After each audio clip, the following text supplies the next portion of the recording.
Minha irmã sempre foi a preferida dos meus pais. Enquanto ela era elogiada até quando errava, eu precisava me esforçar o dobro para ser notada. Mesmo assim, quando conquistei meu espaço, nunca deixei de ajudar, pagava contas da casa, fazia mercado, e até bancava parte da faculdade dela. Até o dia em que resolvi passar na casa dos meus pais sem avisar, e escutei uma conversa pela janela que destruiu tudo o que eu sentia por eles. Me chamaram de boba, disseram que iam inventar uma desculpa para me arrancar mais dinheiro, e com isso, planejaram uma viagem de luxo. Aquilo me quebrou por dentro.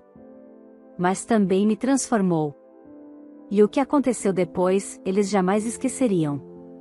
Olá, seja bem-vindo ao canal Histórias Surpreendentes, curta e se inscreva nesse canal, aproveite e ative as notificações. Comente aqui de qual cidade você está assistindo, vou adorar saber e deixar um coração no seu comentário.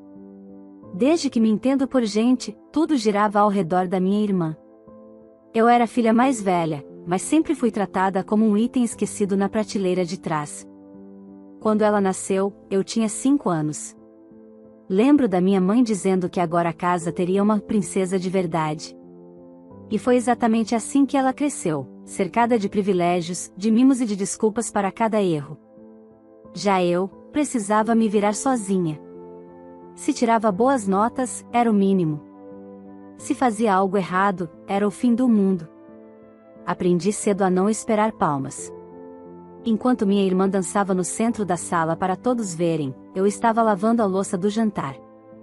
Quando ela ganhava roupas novas sem pedir, eu herdava as que ela deixava de lado. Por muito tempo, achei que isso fosse normal.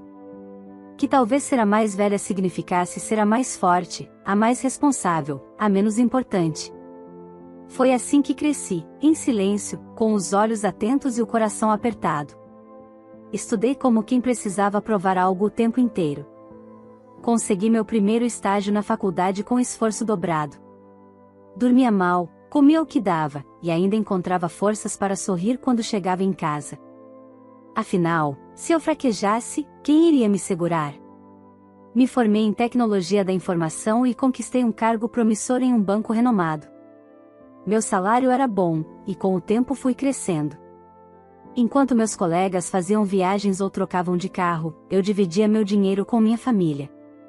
Pagava contas atrasadas dos meus pais, bancava parte do mercado, e ainda arcava com parte da mensalidade da faculdade da minha irmã, que, claro, era exaltada por estar se esforçando tanto.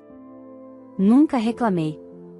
Mesmo sabendo que era injusto, engolia seco e achava que esse era o papel da filha esquecida, dar suporte sem ser vista.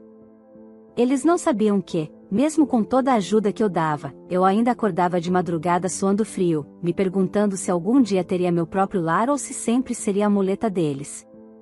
Foi numa tarde chuvosa de terça-feira que tudo mudou. Saí mais cedo do trabalho e decidi passar na casa dos meus pais de surpresa. Queria deixar algumas compras, já que minha mãe andava reclamando do preço do arroz. Estacionei o carro e, ao subir os degraus, ouvi vozes.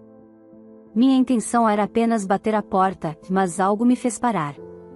As janelas da sala estavam entreabertas. Reconheci as vozes. Era meu pai, minha mãe e minha irmã. O que escutei me arrancou o chão. Não se preocupe com essa dívida, filha, disse meu pai. Vamos pedir para sua irmã pagar. Ela é ingênua e boba. Sempre paga o que pedimos. Minha mãe riu e completou com frieza, dessa vez, vamos pedir até um pouco mais. Dizemos que estamos precisando de dinheiro pro remédio, ou sei lá. Com isso, vamos para aquele resort que a gente viu na TV. E então veio a voz da minha irmã, debochada, como uma faca cravada no peito, ela é uma idiota mesmo. Sempre acredita no que a gente diz. Que bom que é assim. Eu não lembro como consegui descer as escadas. Minhas mãos tremiam, meu peito parecia prestes a explodir. O barulho da chuva abafava meus passos apressados.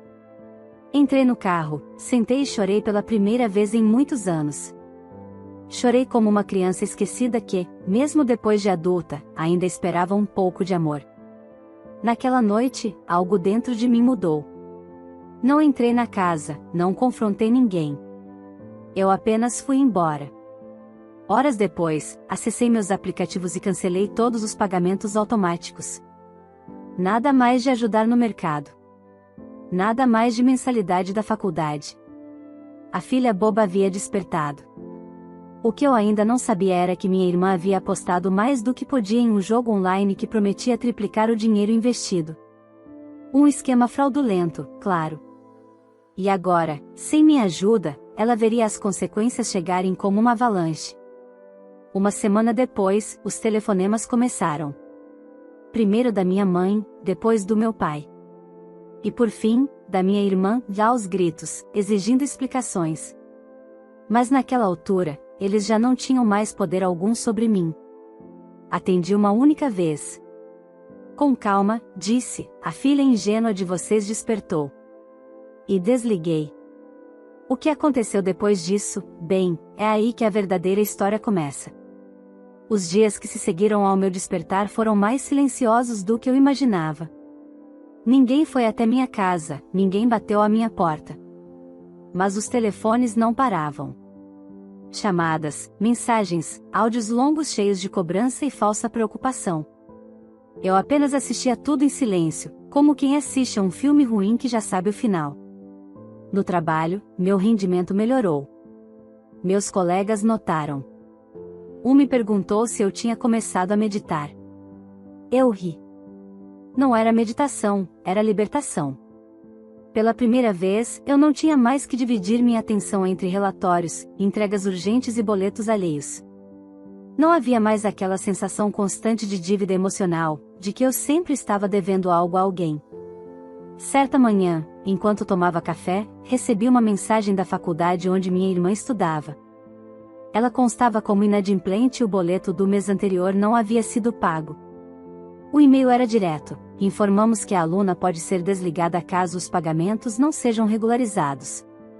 Sorri com amargura. Era só o começo. Minha irmã não demorou a me mandar uma enxurrada de mensagens. A primeira, tentando disfarçar: oi, mana, tudo bem? Acho que aconteceu algum erro aqui, o boleto da faculdade não caiu. Você pode ver para mim? Fiquei em silêncio. No dia seguinte, o tom mudou: você está fazendo isso de propósito?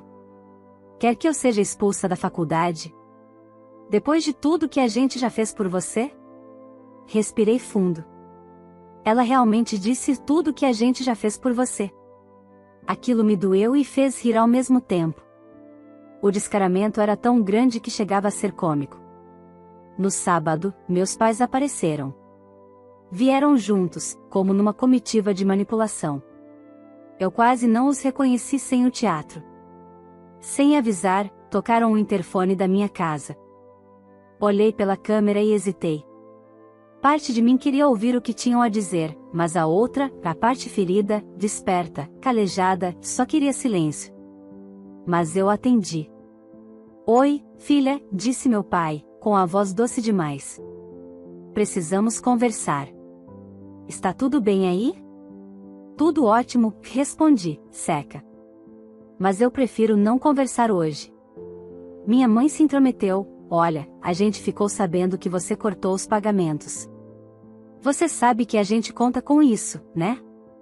Estamos apertados, filha. A luz vai vencer, o aluguel, o resort não cobre mais isso tudo? Interrompi, com a voz firme. Houve um silêncio estranho. Um silêncio que denunciava o susto. Como assim? Meu pai perguntou, mas já sabia. Eu ouvi tudo, aquele dia. Pela janela.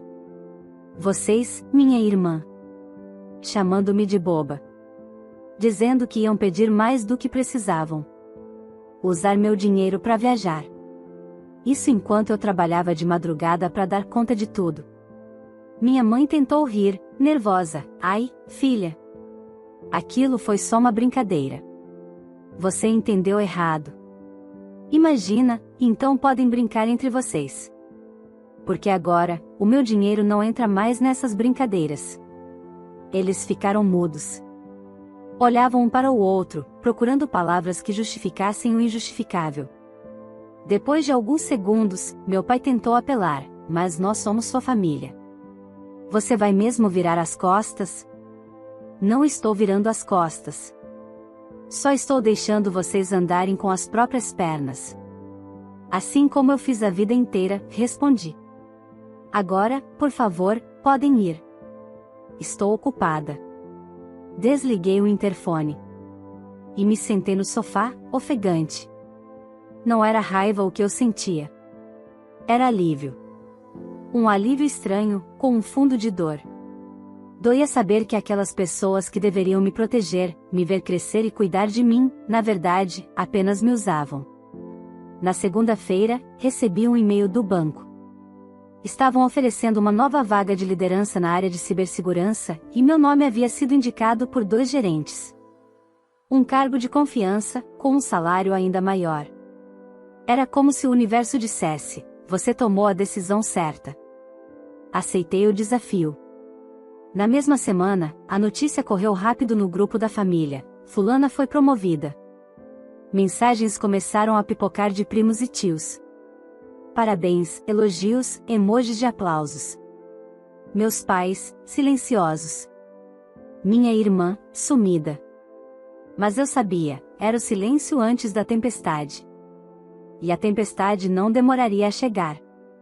Na quarta-feira à noite, enquanto finalizava um relatório de impacto de segurança para o comitê do banco, recebi uma ligação do número da minha mãe.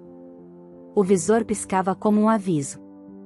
Hesitei por alguns segundos, mas atendi. Oi, disse, sem entusiasmo.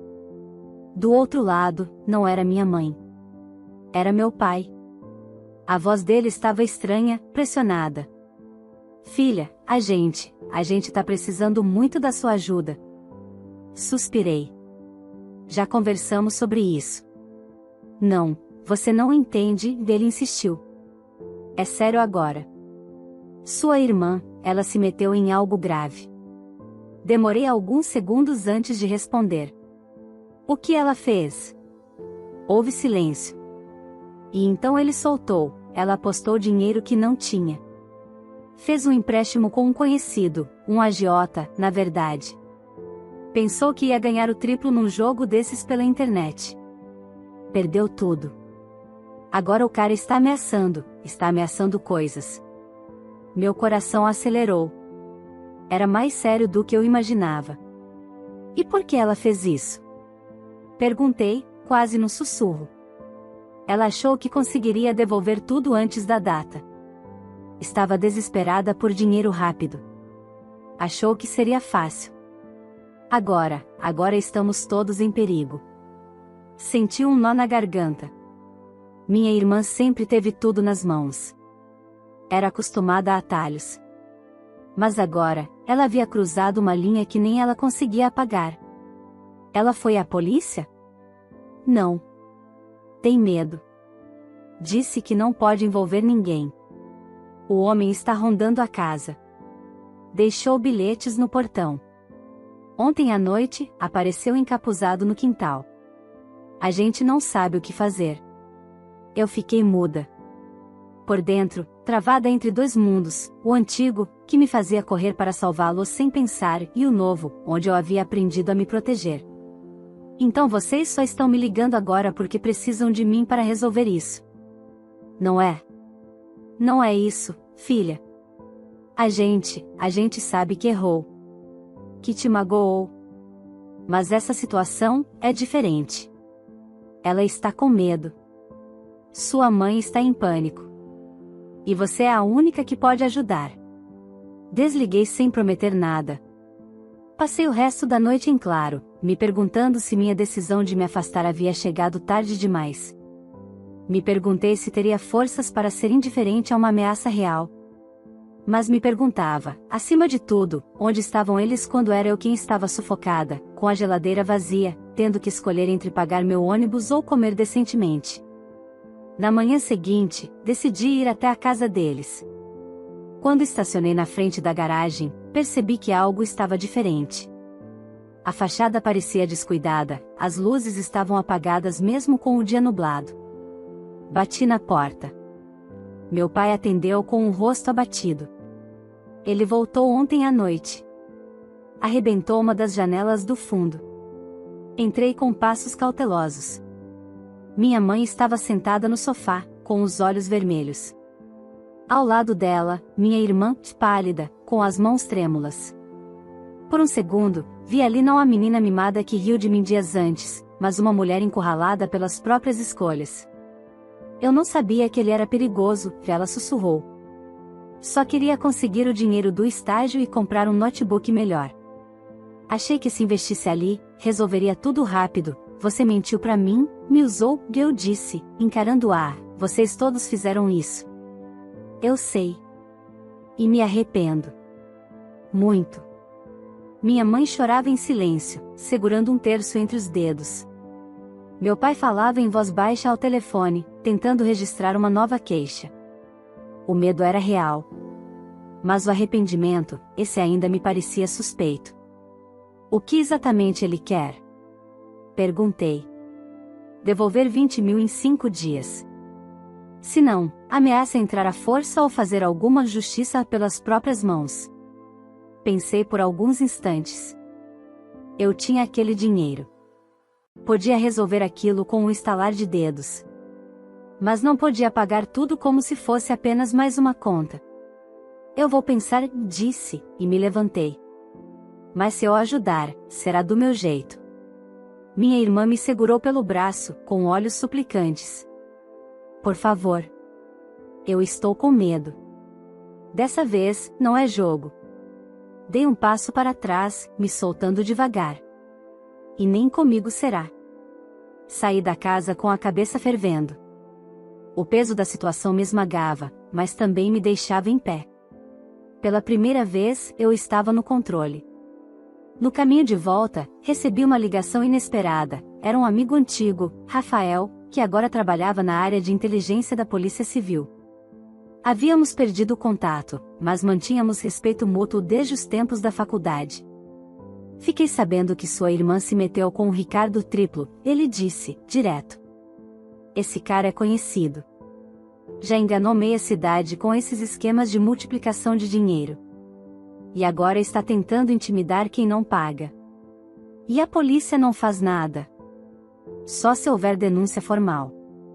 Mas se quiser, posso colocar alguém para vigiar a casa de vocês. Discretamente. Não resolve o problema, mas segura o cara até conseguirmos algo maior contra ele. Respirei fundo. Talvez essa fosse minha chance de agir sem me curvar. De proteger sem mais carregar o mundo nas costas. Faça isso, por favor, pedi. E assim, pela primeira vez, comecei a proteger a mim mesma, sem deixar que eles voltassem a me manipular. A tempestade havia chegado. Mas agora, eu era o raio. 2 dias depois, voltei à casa dos meus pais.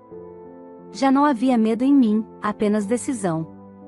Eles estavam esperando por uma resposta. Minha irmã me olhou com olhos úmidos, mas não disse nada. Meu pai veio me receber no portão, tenso. Minha mãe fingia arrumar os quadros na sala, mas dava para ver o quanto ela esperava ouvir um sim da minha boca. Sentei na cadeira de sempre, aquela perto da janela. A mesma de onde ouvi tudo dias atrás. Era estranho estar ali de novo, agora com os papéis trocados. Eu vou pagar a dívida, já anunciei. Eles quase suspiraram de alívio. Minha irmã desabou num choro contido. Mas antes que celebrassem, levantei a mão e continuei, mas com uma condição. Ou melhor, com algumas. Meus pais se entreolharam, e minha irmã limpou as lágrimas rapidamente. Primeiro, eu vou transferir o valor diretamente para a conta de quem te emprestou o dinheiro. Nada de confiar que alguém aqui vai resolver isso na base da conversa. Justo, disse meu pai, cabisbaixo. Segundo, esse valor vai ser tratado como um empréstimo. Vocês me chamaram de boba e ingênua, lembram? Pois agora vai funcionar como num banco. Minha irmã terá 1 ano exato para me devolver o valor corrigido. Nem que tenha que trabalhar em 2 empregos. 1 ano? Minha irmã exclamou, surpresa. Isso mesmo. 12 meses. Você quer que eu resolva seu problema? Então vai aprender como é viver com responsabilidade. Porque essa dívida não foi acidente. Foi escolha sua. Ela baixou a cabeça. Meus pais silenciaram. E mais, a partir de agora, você vai pagar integralmente a sua faculdade. Sem minha ajuda. Se quiser continuar estudando, vai ter que correr atrás. Mas ela começou a protestar, mas parou ao ver meu olhar firme. Chega de conforto. Chega de se escorar. Vocês me colocaram nesse papel de cuidadora sem nunca perguntar se eu queria isso. Agora estou dizendo, acabou. Minha mãe tentou argumentar, mas fui direta, e vocês dois, falei, olhando para os dois com a voz calma, mas implacável, se preparem para trabalhar. Não me importa se é vendendo quentinha, lavando quintal, entregando panfleto. Vão procurar algum bico. As contas da casa são responsabilidade de vocês agora. Mas e o mercado, a luz, a água? Perguntou minha mãe, atônita. Não mais minha obrigação. Vocês são adultos. Sempre foram. Eu só parei de carregar um peso que nunca foi meu. O silêncio que se seguiu foi pesado, denso. Mas eu não me deixei abater. Estava firme como uma rocha. Pela primeira vez, impus limites. Pela primeira vez, senti que minha vida realmente me pertencia. Antes de sair, olhei para minha irmã. Você me deve. Não só o dinheiro, mas o respeito. E eu vou cobrar cada centavo. Com juros. E dignidade. No dia seguinte, transferi o valor da dívida, como prometido. Rafael, meu amigo da polícia, também me informou que o tal agiota, Ricardo Triplo, continuava sob investigação. As denúncias de ameaça e extorsão estavam sendo coletadas. Mas por que ele ainda está solto? Perguntei, indignada. Faltam provas consistentes, lhe explicou Rafael. Mas estamos chegando perto. Sua irmã precisa formalizar tudo. O histórico das mensagens, dos depósitos, e principalmente, admitir que pegou dinheiro emprestado com ele. Sem isso, ele vai continuar operando nas sombras. Ela ainda está com medo, comentei. É. Mas o medo só muda de lado quando a gente se posiciona, ele disse. Igual você fez. Essas palavras ficaram comigo. Durante a semana, minha irmã me mandou mensagens dizendo que estava procurando trabalho. Disse que aceitou fazer entregas por aplicativo nas horas vagas. Uma parte de mim queria desacreditar, mas outra, menor, ainda torcia para que ela mudasse. Por mim? Não. Por ela mesma. Meus pais, por sua vez, começaram a vender alguns objetos antigos para cobrir pequenas despesas. Um ventilador, uma bicicleta parada há anos, alguns enfeites de porcelana. Pequenas atitudes. Mas atitudes, enfim. Eu sabia que não mudaria tudo de uma hora para outra. Que o arrependimento podia ser temporário. Mas, ao menos agora, havia algo diferente no ar, consequência.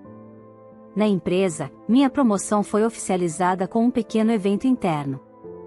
Meu nome apareceu na intranet como exemplo de liderança. Recebi mensagens de parabéns de pessoas que nem conhecia direito. Mas a que mais me tocou foi de uma colega do RH, sempre soube que você era mais forte do que parecia. Agora o mundo também sabe. Era isso. Pela primeira vez, eu estava sendo reconhecida, não por aguentar calada, mas por tomar as rédeas da própria história. E no fundo, eu sabia, a maior transformação ainda estava por vir. O tempo começou a passar com um ritmo diferente depois que coloquei as novas regras. A cada dia, mais mensagens da minha irmã chegavam no meu celular, algumas com comprovantes de pequenas transferências, outras relatando o cansaço físico, as longas jornadas de entrega, a dificuldade de conciliar tudo com os estudos. E em meio a isso, pedidos velados de compaixão. Palavras como "você entende, né?" ou "não está sendo fácil para mim." Eu lia tudo, mas respondia pouco. Não era por frieza, era por respeito. Ela precisava viver aquilo. Precisava, pela primeira vez, sentir o peso de ser responsável por si mesma. Certa noite, ao voltar do trabalho, encontrei uma carta no meu portão. Era da minha mãe. Escrita à mão, com a caligrafia que eu conhecia desde pequena. Ela dizia que estava sentindo dores nas costas, que lavar roupa e arrumar a casa estava sendo pesado. Pedi ajuda, dizia que sentia minha falta. Senti um aperto, claro. Parte de mim queria ligar, perguntar se precisava de algo. Mas outra parte, que tinha escutado da própria boca dela que usaria meu dinheiro para ir a um resort, me lembrava que saudade não apaga o passado. O arrependimento, se existia, tinha que se mostrar nas atitudes, não nas palavras. Enquanto isso, o homem que havia ameaçado minha irmã seguia sob investigação. Rafael me informava com frequência sobre o andamento do caso. Ele já estava sendo monitorado por movimentações financeiras suspeitas, e o nome da minha irmã agora fazia parte do inquérito oficial. Sua irmã finalmente prestou depoimento, e ele me disse numa tarde, por telefone. Assumiu que pegou dinheiro emprestado para jogar, mostrou os prints das conversas. Foi corajosa, confesso. Não é fácil admitir isso. Fiquei surpresa. Não esperava por aquilo. E, de algum modo, foi a primeira vez que senti algo próximo de respeito por ela. Não pela vítima que foi, mas pela responsabilidade que finalmente começava a assumir. Dias depois, soube que ela havia sido demitida do estágio por faltar demais. As entregas estavam consumindo quase todo o tempo dela. Me mandou um áudio desesperado, dizendo que não sabia se conseguiria continuar pagando a faculdade. E, pela primeira vez, não pediu ajuda. Só desabafou. A voz dela estava rouca, exausta, sem maquiagem. Ali, do outro lado, não estava mais a garota debochada que ria da minha ingenuidade. Estava alguém em frangalhos, machucada pelas próprias escolhas. Respirei fundo, com o celular na mão. Me sentei no sofá, fechei os olhos e lembrei de todas as vezes que precisei engolir o choro sozinha, e ninguém sequer me perguntou se eu estava bem. Lembrei das madrugadas em claro, das contas que paguei com o salário apertado, dos aniversários esquecidos. Lembrei das injustiças silenciosas. Mas também lembrei da força que desenvolvi. E de como tudo isso havia me moldado. Na semana seguinte, decidi visitá-los. Não por saudade. Por necessidade de fechar ciclos. Cheguei de manhã. Minha mãe estava no quintal, estendendo roupas. Me viu e congelou. Meu pai apareceu logo depois, vindo com uma sacola do mercado, mas que claramente não estava cheia. E minha irmã surgiu da garagem, com o uniforme amassado de uma lanchonete. Posso entrar? Perguntei. Eles concordaram. Entramos todos em silêncio. A sala parecia menor, mais escura. Não sei se era impressão, ou se era o clima. Vim ver como estão, comecei. Minha mãe chorou. Disse que não aguentava mais, que se sentia humilhada. Meu pai reclamou das dores na perna, dos bicos que arrumava vez ou outra. E minha irmã, apenas ouvia. Não chorava, não tentava convencer. Só ouvia.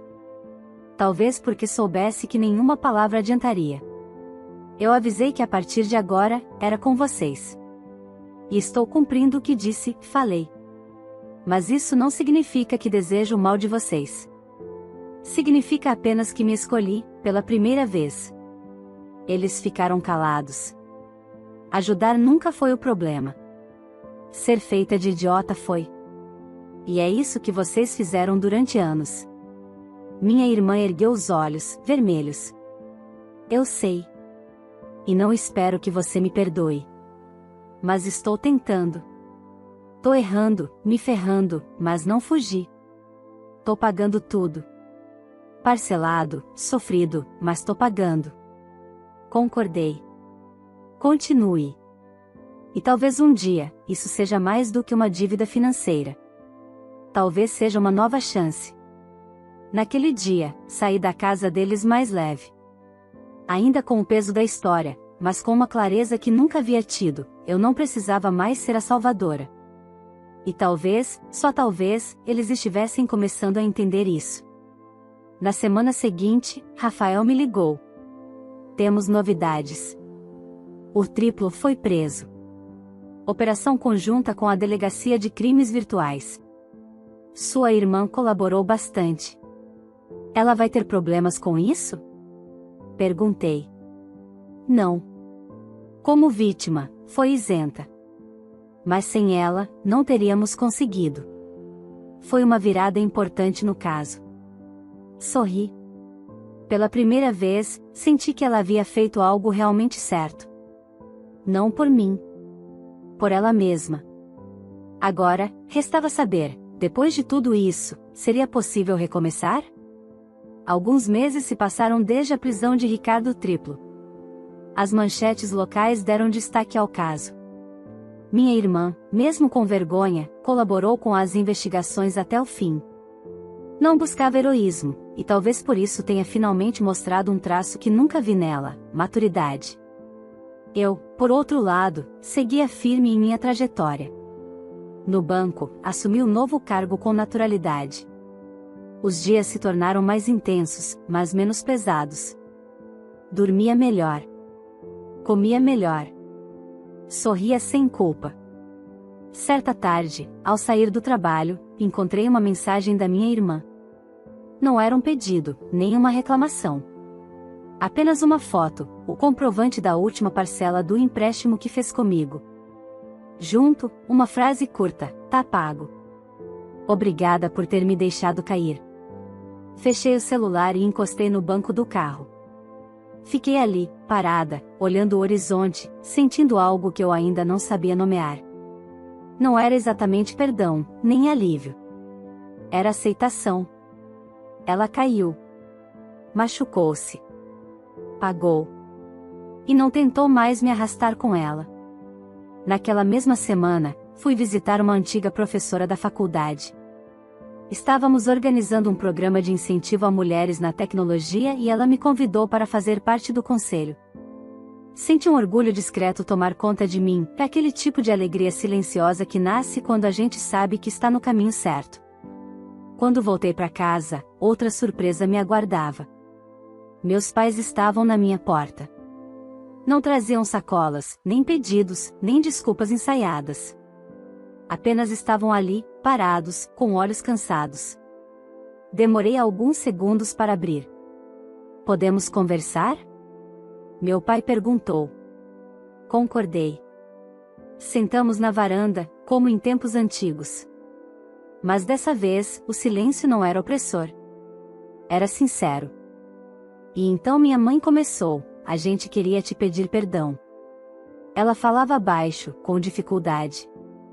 Como quem reaprende a usar palavras verdadeiras. Por todos esses anos, a gente errou. Feio.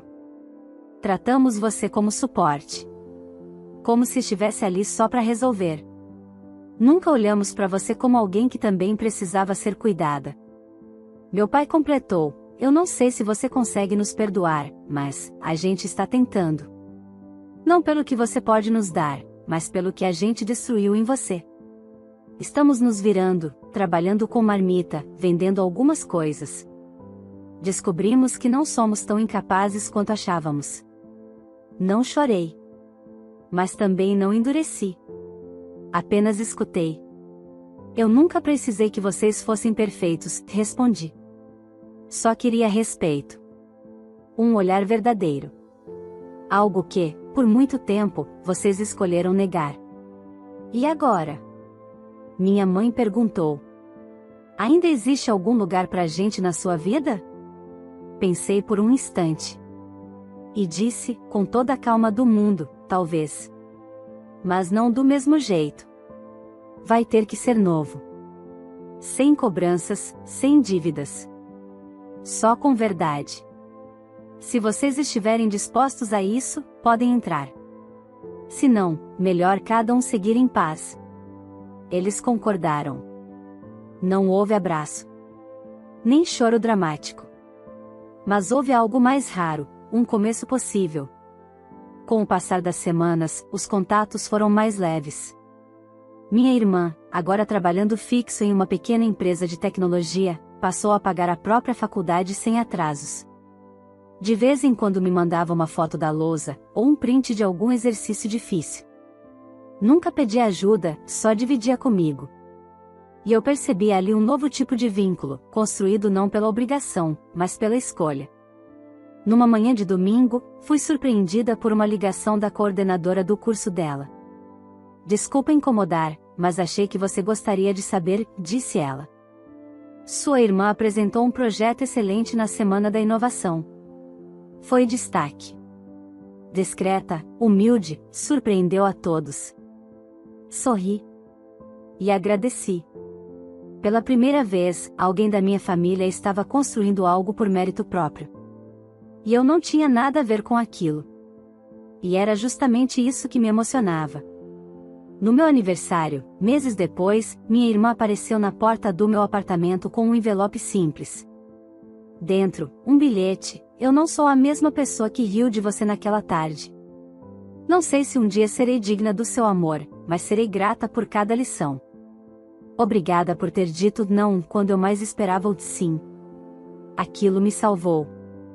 Nesse dia, eu chorei. Chorei não pela dor do passado, mas pela força que me trouxe até aqui. Pela coragem de ter me escolhido, mesmo quando isso significava perder quem eu mais amava. Pela firmeza de não ceder. Pelo orgulho de ter sido fiel a mim mesma. A filha esquecida tinha aprendido algo valioso: às vezes, a gente precisa cortar os fios que nos prendem à dor para abrir espaço para novos laços. Mais verdadeiros. Mais livres. Aquela menina que cresceu no canto da sala, que fazia silêncio enquanto todos dançavam, agora era dona do próprio palco. E finalmente, ela dançava. Se essa história te emocionou e te fez refletir, já deixa o seu like aqui no vídeo, se inscreva no canal para não perder as próximas histórias e compartilhe com alguém que precisa ouvir isso hoje. Você teria a coragem de fazer o que essa filha fez? De se impor mesmo depois de anos sendo ignorada?